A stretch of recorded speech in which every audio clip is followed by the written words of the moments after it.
Des fausses pubs IA, il y en a une qui était très spectaculaire cette semaine, celle sur Gucci. Alors, ce qui est remarquable, c'est le degré de détail, le respect des valeurs de Gucci. Ils ont réussi à capter de manière vraiment impressionnante l'univers de Gucci.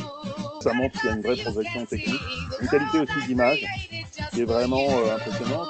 Après, c'est très impersonnel.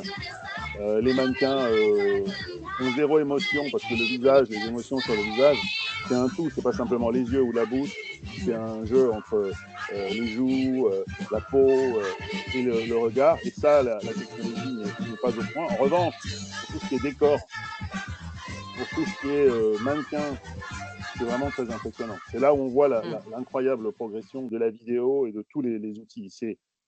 C'est étonnant et, enfin, comme on le disait à l'époque au KIF avec Martine Sorel, on sent que, disons, la création publicitaire va être vraiment violemment impactée par ces moyens. Les professionnels disent que ça coûte 10 fois moins cher de faire ça. 10 Aucun fois. problème de renouvellement de droits, Aucun aucun problème de problème de renouvellement droit à de droit, l'image. pas de problème de mannequin, et ça coûte 10 fois moins cher. Ce qui est quand même, ça veut dire que ça va se démocratiser. Hein. Oui et que c'est pas forcément, une économie sur leur budget, c'est plutôt produire 10 fois plus, Produire grâce 10 à fois ces plus, économies d'échelle.